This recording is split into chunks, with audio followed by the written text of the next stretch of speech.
The broadcast is now starting. All attendees are in listen-only mode. Hello, Warriors. How's everyone doing? TGIBF, everyone? Anyone know what TGIBF means? Take a shot. Here's a clue. Look at the chart I'm showing. Any guesses? Instead of TGIF, TGIBF, like boy. All right, going once. No, close, Vic. At least you tried. Thank God it's Black Friday. That was a good guess. It's Bloody Friday. All right. So I don't know about you guys. Are you going to want to go home long stocks over the weekend? Anyone buying this dip right here? All right, because we're piercing on the daily. This is a weekly, the 50 week. You know, all we did yesterday was rally back to 2,800 and then sold off late in the session. And that's why the yen is also approaching a line I've had drawn for probably 2 months now or so. I believe it's going to be a magnet, and we're not that far away. We could be there by maybe today, early next week, 107.80. At this point, I'll be looking for some type of top in bonds. But getting back to the S&Ps, and there's your 100-day. Okay, so it tried to hold it. It was eaten into it. Not a good close, not a good week.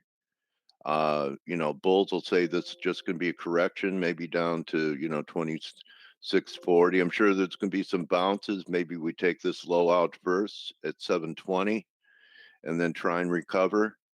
But even some of the bulls that are looking for sharply higher stock prices when the Fed flips and they're not just on hold, but they launch some type of QE, are looking for things like this. It's possible 61.8 back, 25.70.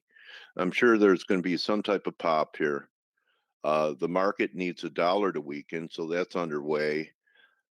Okay, and the yen's almost at that target, and maybe the market needs bonds to top and yields to bottom, and the inversion of the yield curve begin to do the opposite of inversion. And what's that? When yields are, they're getting more for the front end. Anyone know?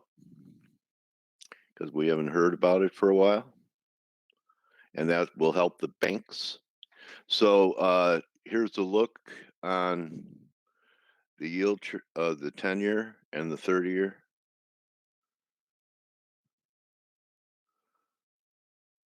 Oh, while I'm scrolling down here, euro pound at new highs. Okay, thought that might happen. I'm not going to fight that. Try and top pick that. Okay. So 10-year yields, we're actually experiencing throwovers in the 10-year.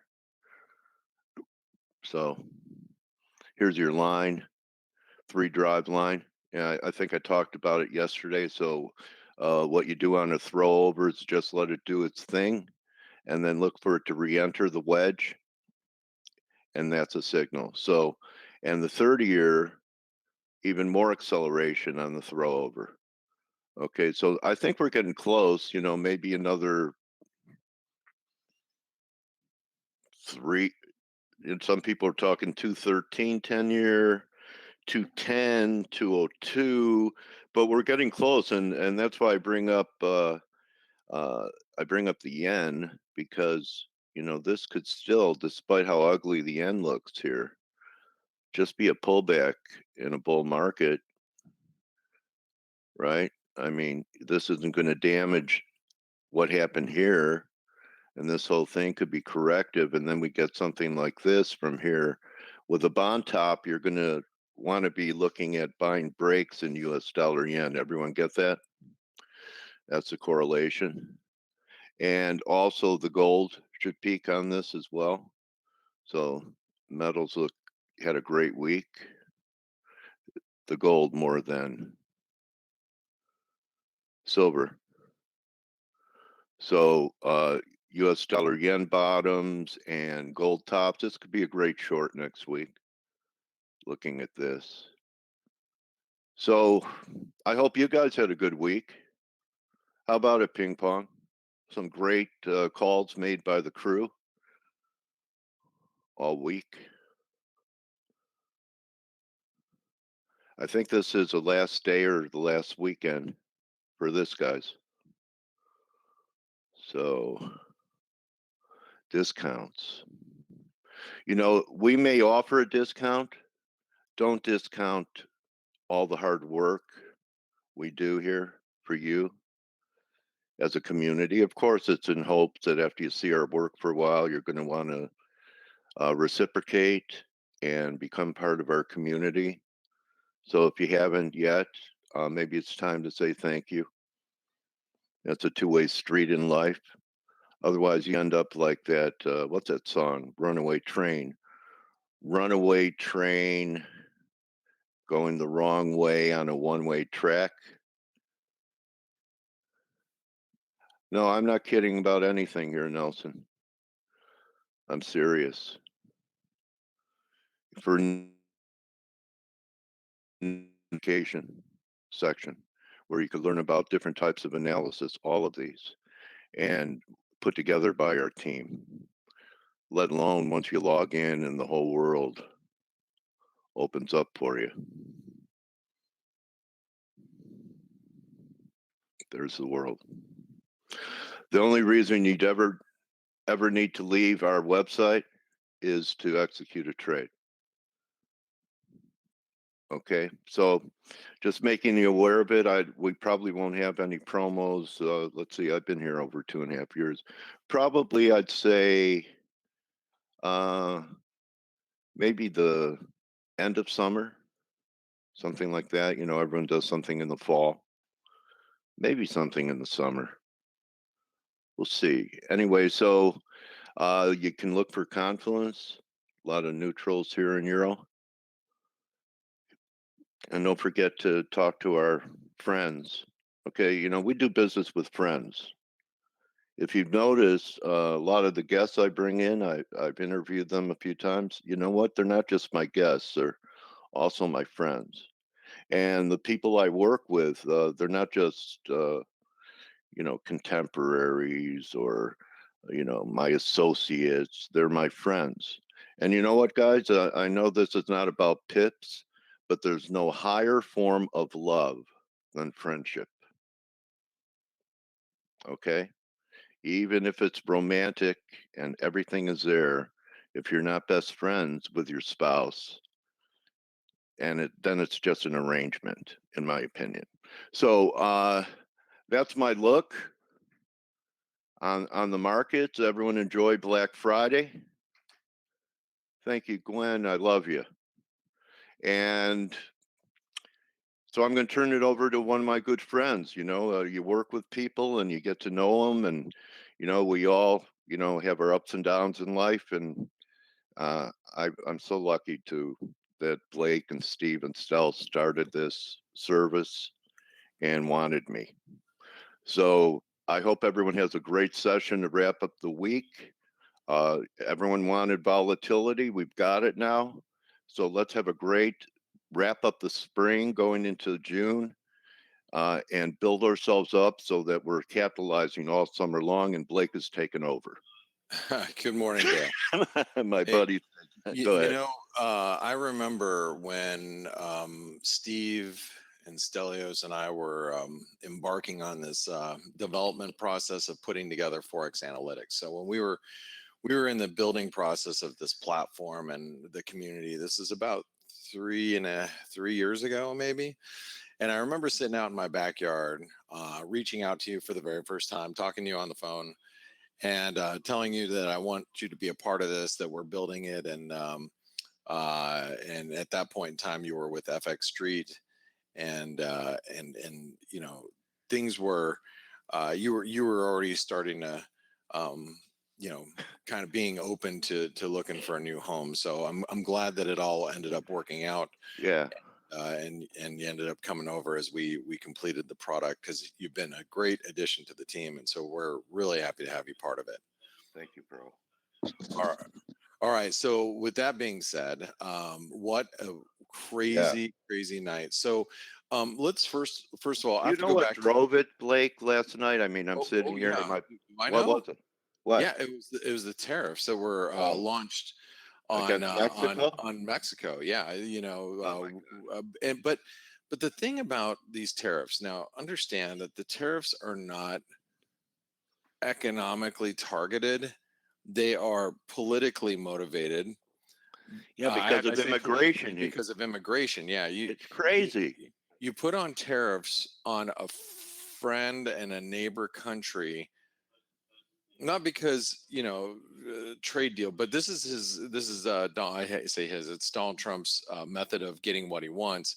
Is like, well, I'll just, I'm the tariff man, so I'm just going to apply tariffs wherever I need to get what I want done, whether it's economically and now politically motivated. You and we can sit here and argue, whether or not immigration is an issue. Listen, I live in Arizona. I live in a bordering state to Mexico, so I get the immigration issue and how sensitive it is. Um, uh, Living where I But you live, don't equate an economic thing with a political I don't stance. think so. And You so know, so you might have seen a tweet that I put out last night that said, if you guys follow me via Twitter, I was saying, I don't know if I really want to own dollars in general now, and because when you shift great point. from, you shift from um uh what he's doing from an economic standpoint to more of a political gain, or towards a political goal gain, whatever you want to look at it. I don't know if I really want to own dollars anymore. Now that doesn't necessarily mean that I'm shorting the US dollar Mexican peso. Actually, I traded it to the long side yesterday, last night, made some good money. When this news came out, I did a few things. First of all, I was long Aussie yen. I was also long the New Zealand US dollar. So what I did as soon as that news came out was right about here. I mean, by the time I reacted to it, because I happened to be in front of my computer, I saw the headline. I'm thinking to myself, what the fudge Yeah, sickle I is know. that? And Yeah, I'm like, oh, that's that's what not I was good. thinking. And so I sold my Aussie yen. I took that off the table. I sold it, got out. It took a loss. You know what I always tell you guys? It's okay to be wrong. It's not okay to stay wrong. So, Great point. I was down a little bit because my average on the Aussie yen long was like at 75.80 around here. And so by the time I got out of it, I took like a 25 pip loss on a pretty decent sized position. Um, and then I was long the New Zealand dollar. I've been long all like week long. I owned it from like 30, right? Hmm. And when that news came out, it was right here. Or was it right here? I guess whenever it happened overnight. No, it was right here at 65.10. I took that off, and I took like a 25 pip loss there. But at the same time, and this is where, what I do might be a little different than what you do, and I have a hard time switching directions most of the time. I really do. When something, for like a lot of people, and one of the strengths that I have as a trader is I know my weaknesses, and my weakness is I'm not very good at this. Let me just show you really quick. I'm not very good at like selling here, buying here, selling here, buying here. I don't do well in that. What I do a lot more efficiently in the market is sell here, cover somewhere down here, then reshort here, cover down here somewhere, things like that. I tend to trade with the trend. However, last night it was obviously news related. So what I did with the Aussie yen, as soon as that news came out here, I turned around and I shorted pretty aggressively the Aussie yen, and I ended up closing it like right here. But I also at the same time I shorted the euro yen, like right here. covered that like somewhere around here. I shorted the dollar yen at like here, and I covered it like somewhere around here. So but I aggressively went short because if you watched the futures last night, the futures were absolutely coming unglued. So if you saw the futures right after he made that announcement, we were doing this, and just kept going, and it just kept selling off. And so at that point I was like, okay, well, I need to turn around and be short. There's a reason. Again, the reason why I typically have a tough time going in opposite directions, buying and selling, is because usually I have a theme that I'm trading on. So therefore, if I'm short risk, let's say, I'm good at, just kind of shorting it, covering, reshorting, on bounces, or vice versa if I'm going long risk. So yesterday was more of um, uh, uh, news related, and which allowed me to take those positions in the Aussie yen and the euro yen and everything else. So now, also last night, what I did is I turned around and went long the euro. So when that news came out, it was like right around here, right here. When we were down here, I went long the euro, and went long pretty aggressive because, like I said, I tweeted that I don't know if I really want to own dollars at this point. And but you have to be really careful with when you sell dollars, where do you sell it against? And that's the point I'm going to try to make right now. It's not like I'm out shorting the US dollar Canadian. I'm not shorting the US dollar Mexican peso. The timing of his comments were pretty, um how should I say, it's unique, because what happens is he's actually making these comments during a period when Congress is trying to pass this USMCA NAFTA deal.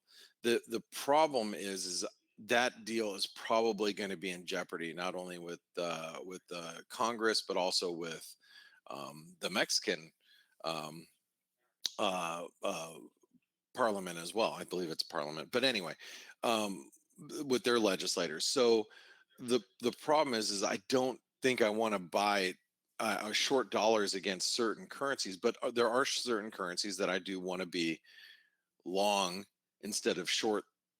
Instead of long dollars, I'd rather be short dollars, and some of those would be like the euro, which I went long the euro. I ended up getting out of it last night for a little bit of a profit because I just wanted to sleep. I should, obviously in retrospect, I go, oh, well, if I would have hung on that position, I'd be up pretty big this morning, because I was long pretty aggressively down here, but I, took a little bit of profits, and I ended up doing pretty well last night when I went to bed. But I look at like the pound. It's like the pound's getting hit. I don't even know why the cable's getting hit as bad as it is at this point. Everything that we know is pretty much out in the open. We know about Brexit. We know that we're going to have a change in leadership. We know that it's going to continue to drag on. But all that's known. I look at the pound, and I think the pound is, just stopping out, some weak hands down here personally. But I actually look around and I'm like, I think I want to be actually short the dollar against certain currencies, the dollar yen being one of them too. Obviously the news overnight is bearish for risk, so the dollar yen is one of those candidates. Now if you take what I say plainly, you're going to have a difficult time, because if you're trying to buy the Aussie or buy the Kiwi, that might be a little bit more of a difficult task, being that we're in the middle of a trade war with China. If you're trying to buy or buy the Canadian or buy the peso, that might be another difficult task. If you're now that we're starting a whole new, I don't even know what you want to call it, with Mexico and Canada. because is it a trade war? Is it immigration war? Is it, well, I don't know, but there are friends and allies, but I don't know if you really want to be long those currencies. So you got to be a little bit more careful about what you're doing. And really, if you want to just bypass all of the garbage and you want to say, well, I don't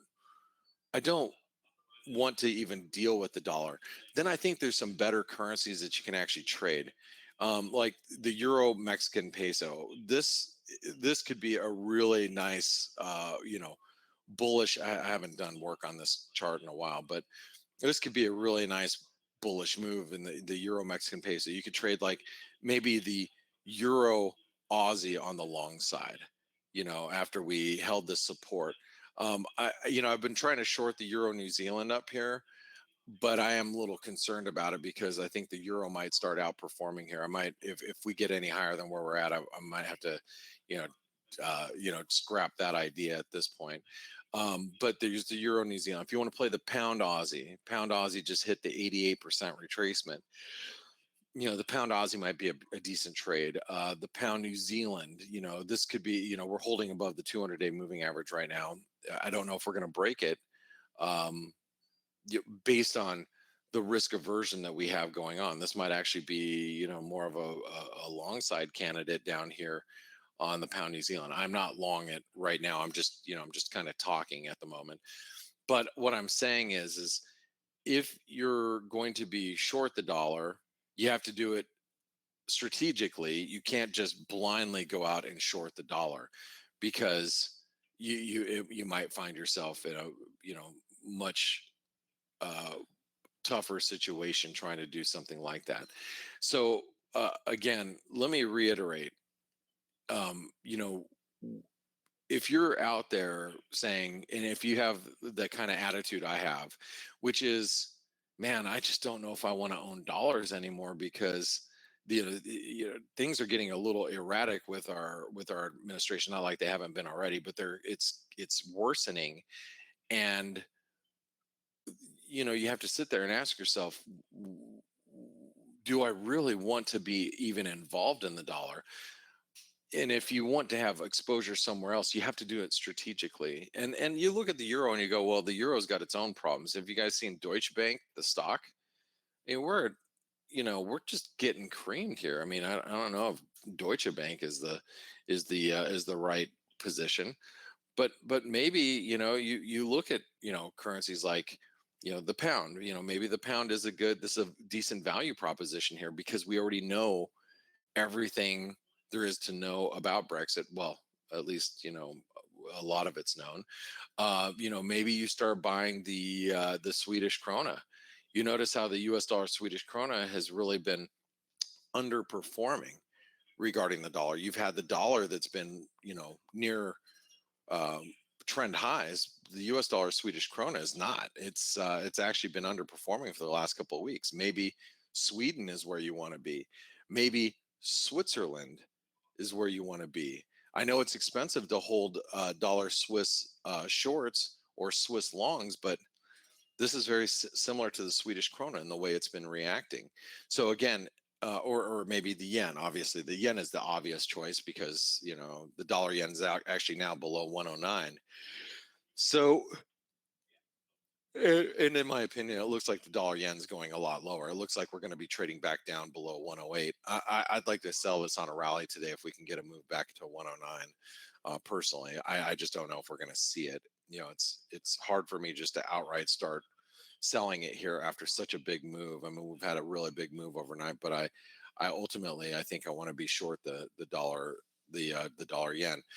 And again, if you want to be long the dollars, there might be better places to be long the dollar, maybe against the Canadian, maybe against the peso, maybe against the Aussie.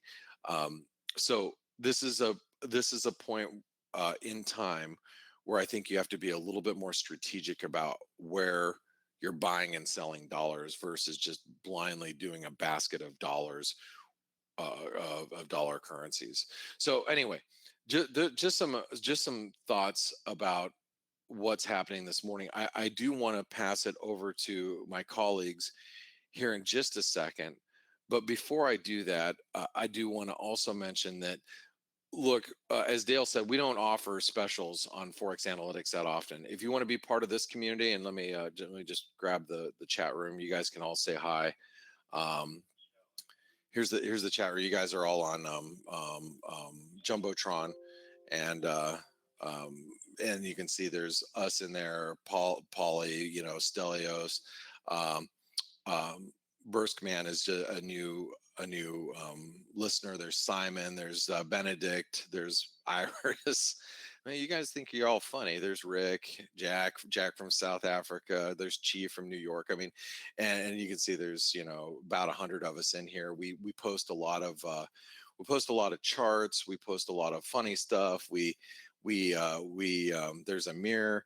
We really, but we talk a lot about, you know, obviously the markets and what's going on. And if you were there last night, you knew exactly what I was doing at, you know, 9 p.m. Eastern last night, roughly, when all this was happening. You knew that I was, you know, turning around shorting the Aussie yen and you know, all those other things. So anyway, just a few words for those of you that are not part of our community. You know, buy 1 month, get 1 month free. You get a 20% discount on semi-annual plans. You get a 25% discount on annual subscriptions to be part of our exclusive community. You can download the mobile app. I don't know any other analysis platform that even has a mobile app. You can download the mobile apps on iOS or your Google Play Store on your Samsung device or whatever you got. And this way you have all of our analysis chat rooms and everything on mobile.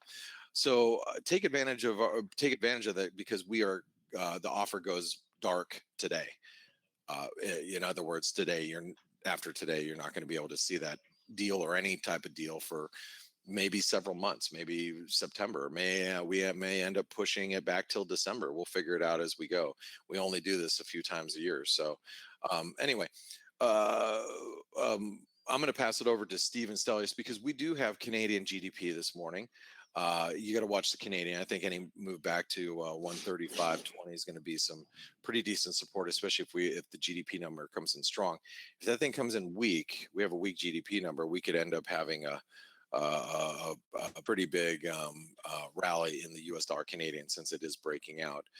But also we have PCE coming out, inflation data, which is going to be important for the market to watch as well. So guys and gals, I'm going to pass it over to Stephen Stelios. Good morning, guys. Good morning. Morning, Blake. Hey, how you guys doing? Very well. It's a summer here already.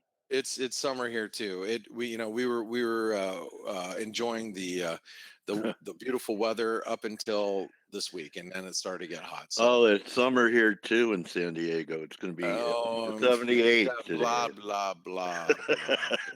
Dude, don't need to go there. That warm sun and cool ocean breeze, it's hard to handle. Sometimes. Thank God it's Friday. All right, guys. Hey, have a great one. Everybody have a great remainder of your weekend. I'll see the rest of you guys, or remainder of the day. I'll see the rest of you guys in the chat room, for those of you that are part of the community. Have a great one. All right. See you guys. You too, Blake. Good hunting. Hello. Good morning, Steve's plural. Hello. Good morning. How are you guys? Okay. Very well. We have some data in 1 minute. So we have core PCE out of the US and CAD GDP. I think those are the main ones. I have them here. Okay. I have a couple of things to say, but I'm not going to go through them within 50 seconds. So maybe I'll mention first, we had the Chinese manufacturing PMI overnight, which was expected to dip just in contraction territory at 49.1, actually came in at 49.4. So that's not good. You know, the psychological level of 50 has been breached, and manufacturing, obviously a key part of the Chinese economy. So that's one to watch for sure. Okay, the rest I'm going to go through after the numbers. So let's get USD CAD. Okay, that's the one you have already. Good. 10 seconds before the standby. Yes, there we go. Okay, let's see. Okay, any second now. And there we go. So let's see what we have. Core PCE in line. Canadian GDP quite a lot lower. Quarter well, on month, quarter, month, month on month, it's higher. Quarter on quarter is lower. Quarter on quarter is quite a lot lower, actually, 0.4 versus 0.7. Producer prices quite a lot higher, 0.8 versus 0.3 expected. US consumption a little bit higher than expected, 0.3 versus 0.2. US personal income higher, 0.5 versus 0.3. And US core PCE price index, as expected, revised a little bit higher. So I don't think that, but I don't think there is anything to stop the USD CAD from continuing higher here. It's currently testing a resistance zone, but as I have been saying since a couple of days ago, I have my eyes set on 136.60 as a nice confluence of resistances. I have to admit, on the other hand, that USD CAD is not doing that good to the upside in comparison to the big sell-off that we had in crude once again. So crude, as I expected yesterday, breached through this 58 zone decisively, and today tested the 55 support area, which was the next area of interest. Seems to be stalling here for now, but for now is the key word here. A bridge below 55, in essence, opens the door for a move 52, even lower than 52 actually. So people should be very, very careful here, because crude is in essence flirting now with a much bigger sell-off if it loses this support area as well. Stelio, Yes. what Okay. else did we have? Yes, I have a couple of things to say. Okay, first of all, we covered the Mexico tariffs, and I've been thinking about it, and it seems that President Trump has a very aggressive. Well, he does have a very aggressive strategy. Maybe it will work out, and in 10 years' time, we're going to look back and say, this took, balls basically to do, and it got the result. But it's quite aggressive, and Mexico's President Obrador did respond, and he said that disputes must be resolved by dialogue. There's no point in coercive measures, and it kind of makes sense. But Trump is quite in your face with these things. He just does what he wants to do, and he's going to see the result afterwards. Anyone know the Yiddish word mashugana? Do you know what it means? Mashugana? No. Okay, No? like a crazy person. Anyway, actually, I know we're not supposed to get political and everything, but yesterday he said Russia didn't win the election for him. I did.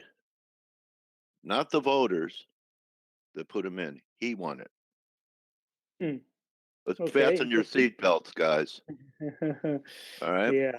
Yeah. Anyway, may you live in interesting times was a curse from Shakespeare, right, Steve? Indeed. Yes. Yeah. So two other things. We had some euro data, and it was not good. We had German retail sales month on month expected at 0.4, came in at minus 2%. German CPI missed. It was all on the slightly weak side, but the euro is quite resilient. And the other interesting one of the reasons I think it's resilient, Stelio, is the fact, if you remember, I said yesterday in the chat room as well that I expect, actually I might have only said it in the chat room, I was showing charts saying that the cable has more room to move to the downside for equality of legs, but the euro pound seems that it has more upside. So I expected the pound to underperform the euro pound for at least a few days. I like the roadmap, bro. That's nice roadmap. And as it seems, the euro pound is pushing higher, and as you know, the euro pound is one of the most liquid currency pairs. So I do think that euro pound strength is helping the euro stay afloat. Yes. No, fair enough. A very good point. Yes. So one more thing I wanted to mention was that I was looking yesterday at the Fed Fund futures curve, and I was having a look at what the market's pricing in, and by the end of Almost 2000, 3 rate cuts. rate cuts basically by the end of 2020. Almost, not exactly, Yeah, but almost. yeah, plus or minus a couple of basis points. I think like 60, 67, Whatever. 68 basis points, something like that. It's pricing in, Okay. yeah. Isn't that ironic, guys? But I mean, you saw Greg's looks the other day in the Skype room, and I think that we're entering a blow-off top situation here in bonds and TLT.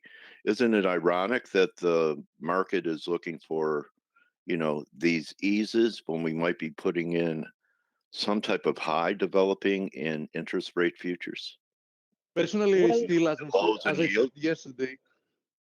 said yesterday, coach, unquestionably, the sentiment is quite bullish, very bullish. Bonds at the moment. There's nobody that can doubt that. Right. But I don't really see any signs of reversal yet. No, I So don't either. personally, I said it yesterday again that I take into account the DSI reading. But DSI extreme readings can also be resolved by a pullback, just a pullback. Right. I mean, I was just looking at the form, Steve, that this could or be by a the period end of of ABC. consolidation. Yeah. Right. Yeah. Okay. ABC. It can. Yeah. It definitely can. But I think it will. okay, it definitely can. And if we have a look at, let's look at the yields, which are even more clear here, the 10-year yields, which hit the 161.8% extension. It can, as you say. It is a rather mature move from these highs here, but no real indication that that we're bottoming out here. So yes. Instead of jumping the gun, I would rather see some kind of a big reaction or some kind of a bottoming formation being built before I start looking for a low in yields or a high in bonds. Keep in mind, since the conversation went to bonds, Stelio, I don't know if you saw, I was expecting that since a few days ago. Bonds are at all-time highs, and which means that now 10 years below 3% as well. That's yeah. Yeah, I was always looking for an opportunity to lend the U.S. public sector some money for 3%, not. So bonds at all-time highs, which means that you now actually have the opportunity to lend your money to Germany for a cost of 0.2%. Yeah, for a cost. Yeah, no, for a 0.2% negative yield, right? For 10 years, which is adding fees, unbelievable. Stuff like that is going to be even more negative. But yeah, which is amazing, simply amazing. Yeah, the thing I wanted to say about the US is that I was looking at the Fed funds, and it was almost 3 cuts priced in, and then you have to think about what is the Fed thinking, right? And the Fed 6 months ago, they were on autopilot. We're still hiking. We're gonna reduce the balance sheet. Yeah, the balance sheet. Now, yesterday we had Richard Clarida, who is the vice chair, and he said, the economy is doing well. I mean, he can't say the economy is doing badly yet, but it's doing okay. But he outlined what he thought would be the reasons for them to cut. And this is the first time, I think, that anybody, Clarida is the vice chair, pretty important person. Was S&P 2200 one of his reasons? Probably the first one, Coach. He's not going to say it, but it is. But he said that the persistent shortfall in inflation below 2%. Well, core PCE at 1.6% and dropping, and also a material downside risk to the U.S. outlook from the global economy. Check, both of them. So they're not saying, "Oh, we're going to cut," but could they cut 3 times by the end of next year? Absolutely. I think so. It's not. It's not only that, Stelio. It is very, very likely that they won't need to cut 3 times to get to minus 75 basis points from where we are, and keep that into consideration. Yes. And we've seen them do it. We've seen them cut 50 at a time or more. So yes. if it's needed, they're going to be there, especially if stocks start, well, if they continue towards, S&P goes anywhere near 22,2300, man, it's going to be showtime. Needed is a very rich word. I wouldn't use it, because if they actually, if central banks actually did what was needed, we wouldn't have all those booms and busts. We wouldn't have all those bubbles around us. They actually do they do what is politically convenient. They don't do what is needed for the economy, unfortunately. That's a big problem. Yes. Because what Anyway, is needed is for this monetary experiment joke to finish and to let the economy actually function properly. And then, after a big bust, which is inevitable at some point with all they've been doing, we're going to have more normal business cycles again, with more normal expansions and more normal downturns, which is a natural ebb and a flow of how things are supposed to be working. But they don't want to see that, because they want to have expansions that last to eternity, which is impossible, and then somebody has to bear the cost of that. Yeah. Okay, so that's it from me. Okay, cool. So let's see, because we have quite a lot of charts to look at, because as Blake mentioned at the beginning, it was an interesting night. Euro Swiss bullish but daily. I have no idea, but if Andre is listening in, I bet he can answer. I'm not into harmonics. Um, Andre is our harmonic specialist. I can tell you one thing for sure, is that you don't need to be a harmonics expert to see that Euro Swiss is once again at a support area. So if bat pattern is a bullish reversal pattern, which I'm guessing it is, yeah, sure, why not? Anyhow, I see every reason why somebody would want to be long here. The risk-reward ratio is extremely, extremely appealing. As you see, this area has acted as support multiple times, and we can easily rebound once again and move towards the resistance area, which is roughly at 114.50. Now, obviously, as long as risk is off, it's not going to be easy for the Euro Swiss to get unglued from this area of support. And, there's always the danger that it's actually going to slice through it and, move lower. On the other hand, you have a decent chance that if you want to be long here, besides a very appealing, risk-reward ratio, and besides the fact that if risk off softens and we get some risk on again, then you're definitely on the right side of the market.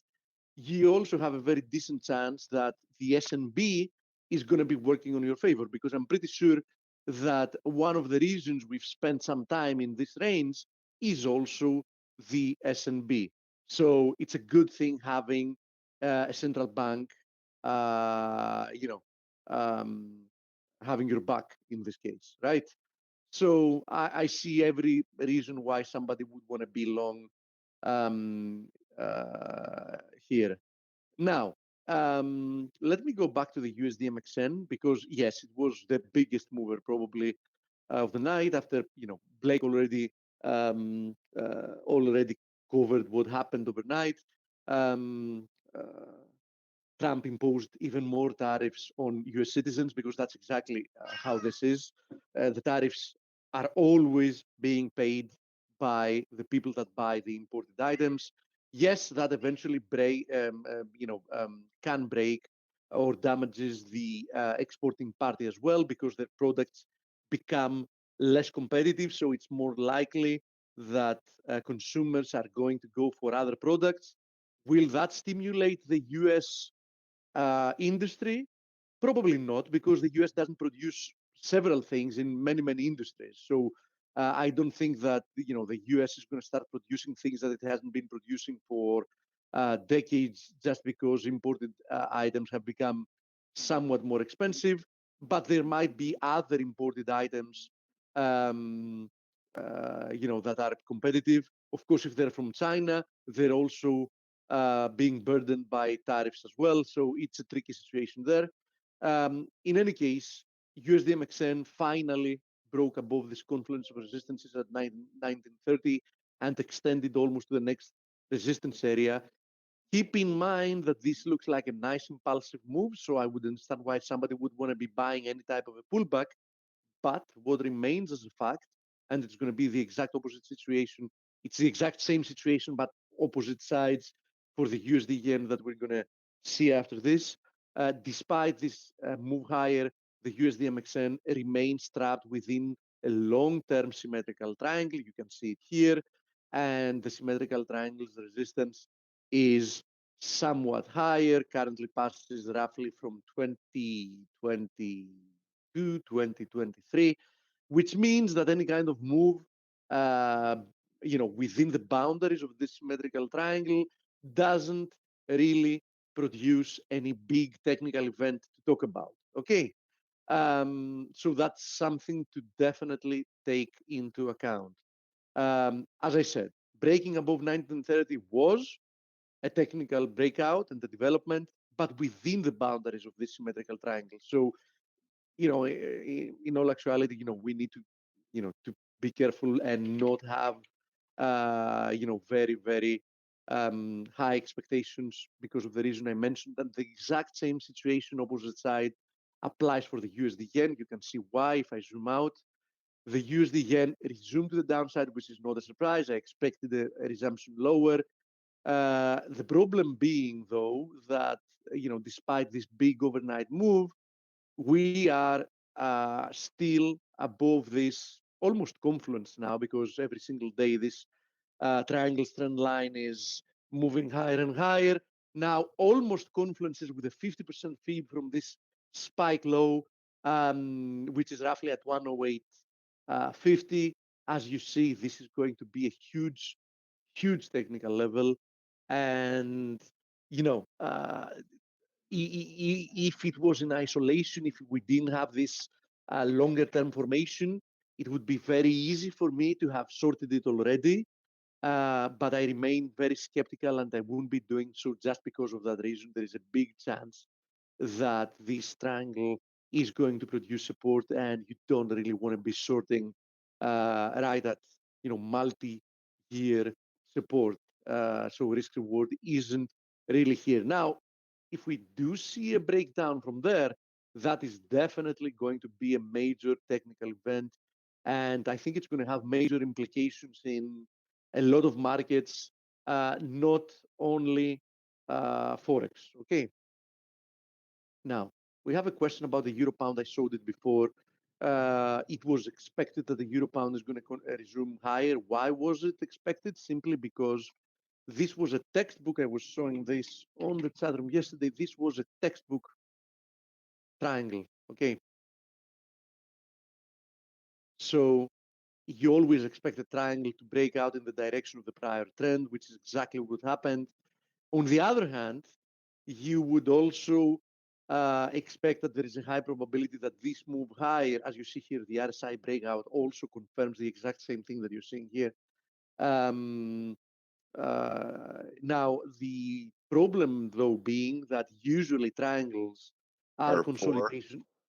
Yeah, consolidations before a last Yeah. thrust to the upside, which means that now that we have satisfied that, I would definitely not be buying into this mature move higher unless we have a stronger pullback. That's why I drew yesterday, or perhaps it was even before that, Great this call.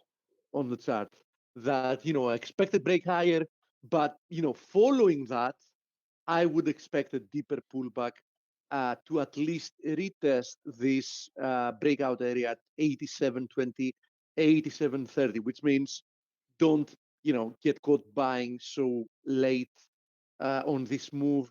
It really makes no sense. We've had literally a one-way street move that brought the pair 4.5% higher, which for currencies, that's a huge move within these few days, especially considering that euro pound is a currency pair that has usually a very small average true range because euro and pound are quite a lot correlated.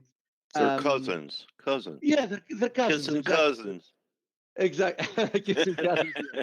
So, these kind of moves or these kind of pairs are, quite, quite outstanding. I mean, it's not something you see happening every day. So this is my outlook for and my viewpoint for euro pound. Speaking of the euro pound, let's have a look of what's happening with the pound. I wouldn't be selling the pound here, obviously.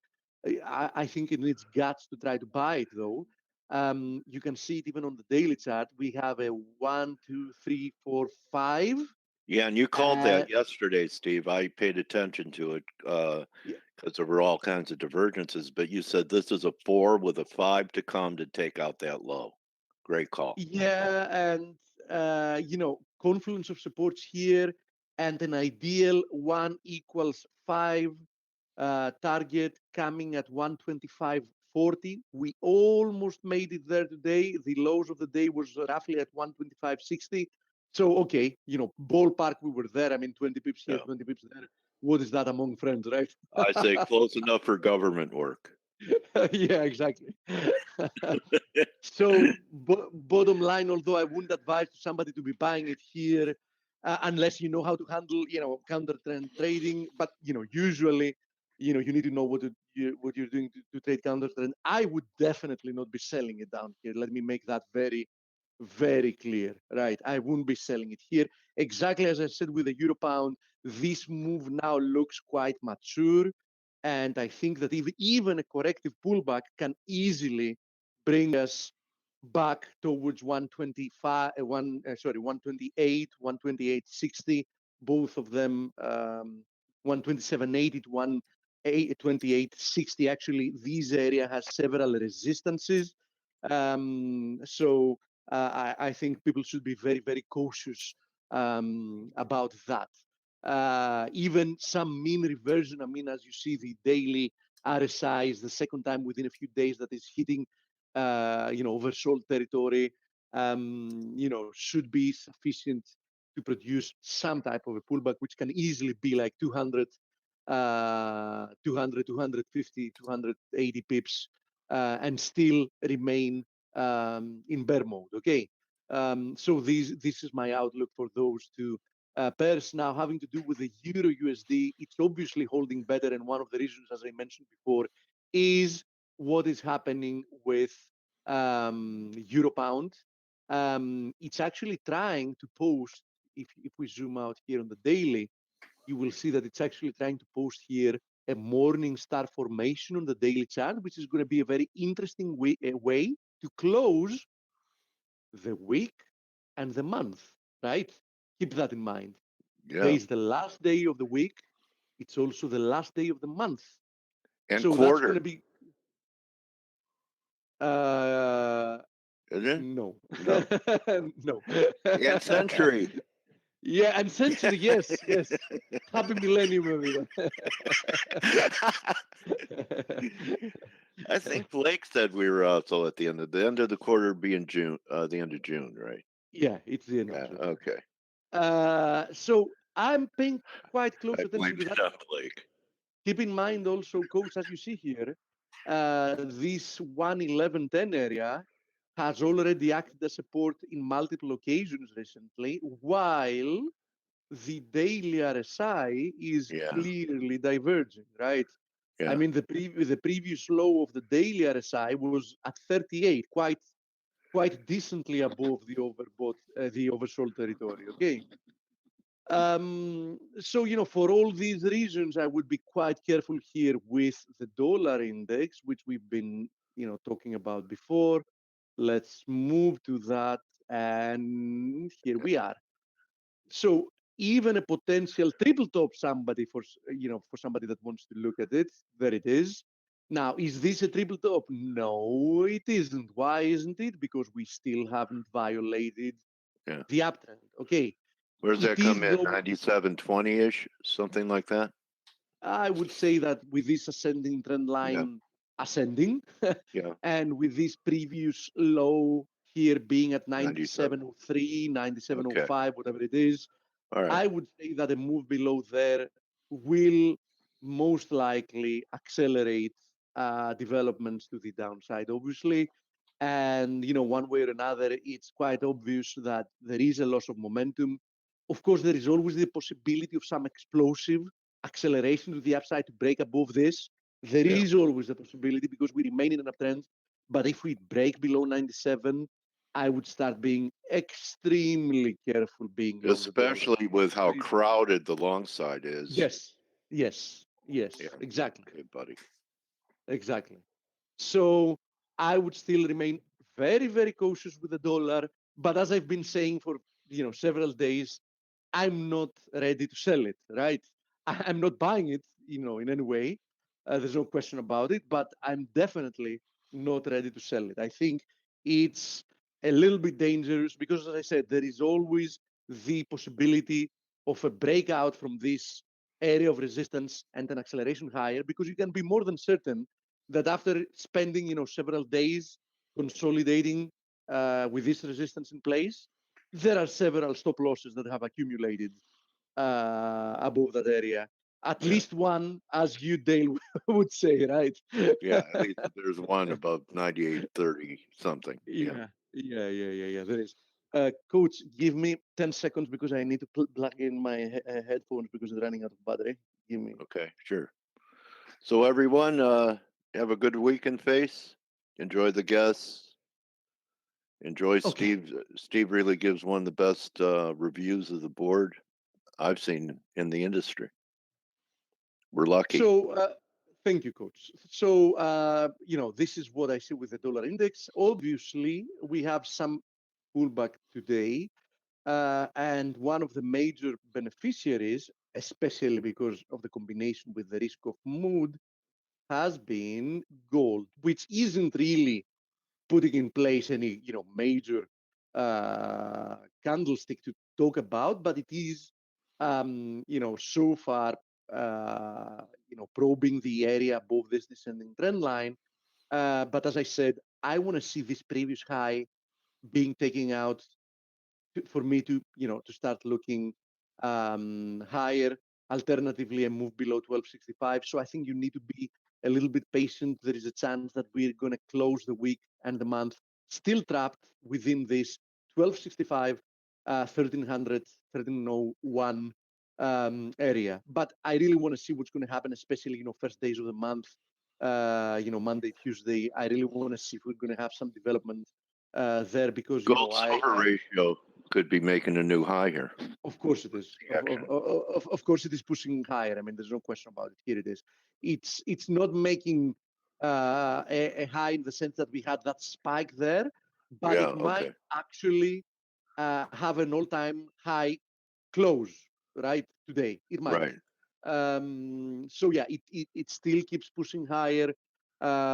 Clearly above this wedge. Although it depends on how you want to draw it, because if you decide, to take that spike into consideration when you draw it. Oh. Yeah, and it's up against a 2008 high, Steve. You'd have to pull up a monthly to see that, but that's what we're approaching. Let's see. Oh yeah, actually we have been higher. Yeah, you're right. We have been higher. That is right. We have been higher indeed. Actually the high was in the 90s. Almost literally at 100, at 100 to 1 ratio. Yeah. Wow.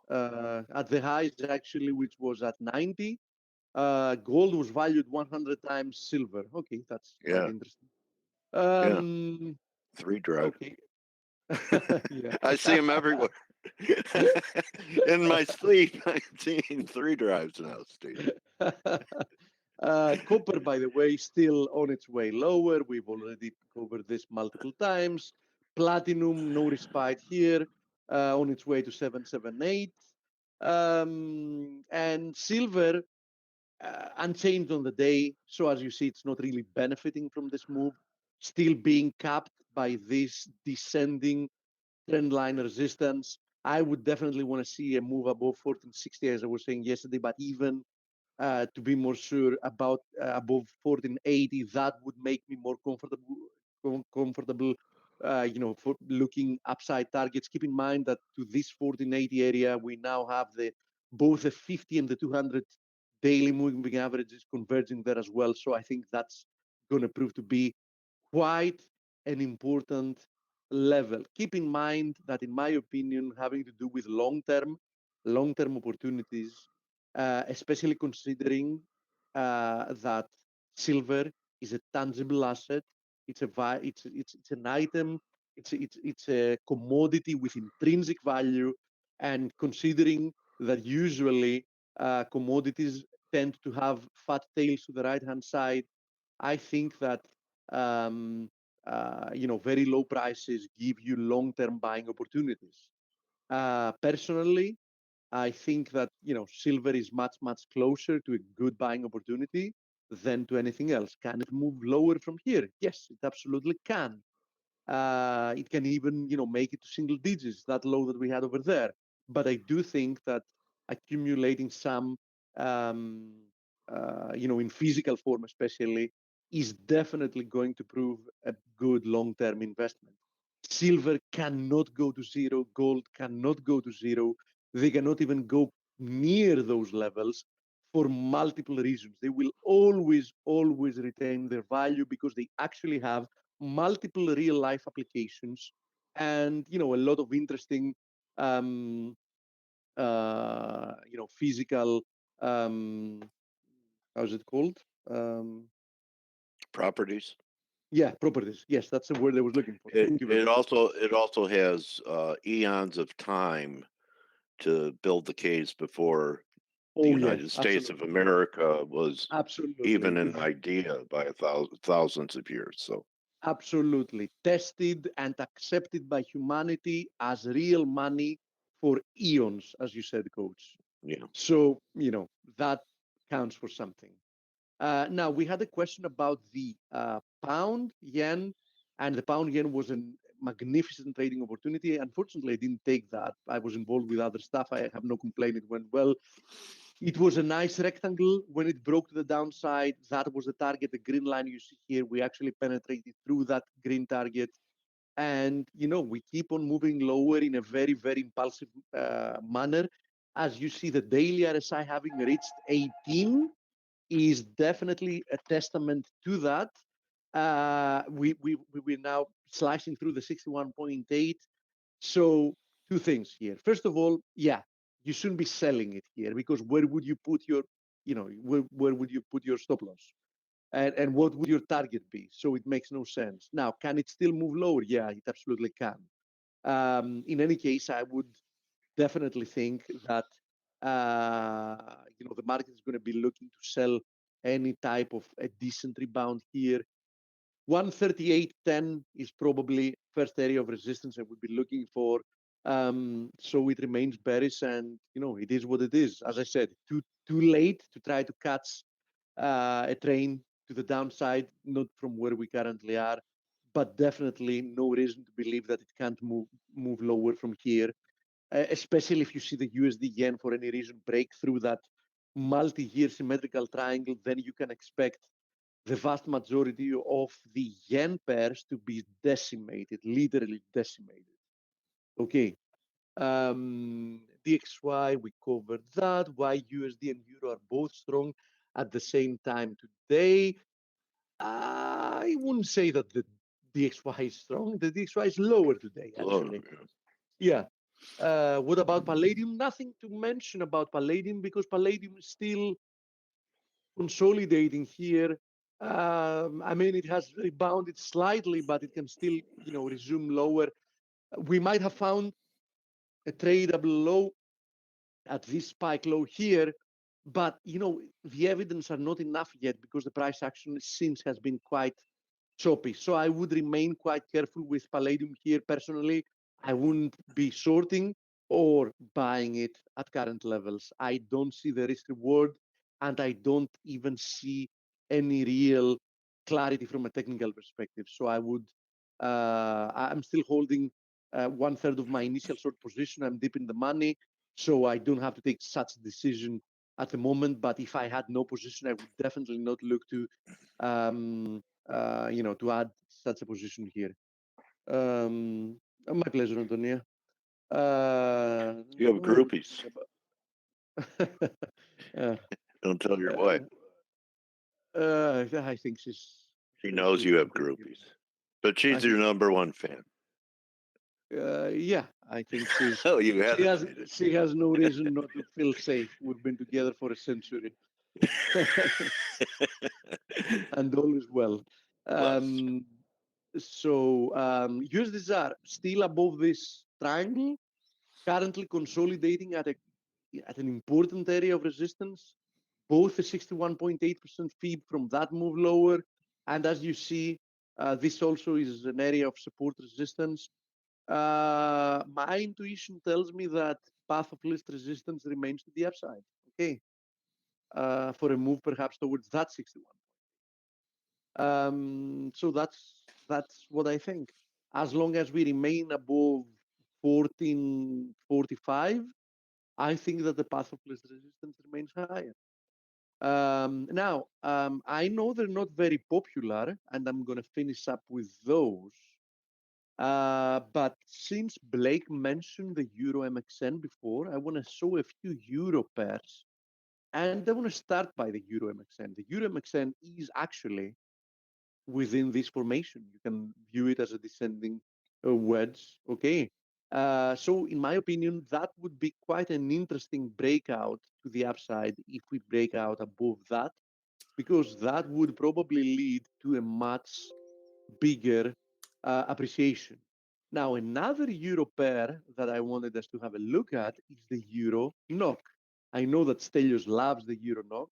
I know that he loves to be short the euro NOK, but euro NOK seems to be breaking above this little pennant here, which would tell me that there is a very decent chance that we're going to push higher once again, perhaps towards this.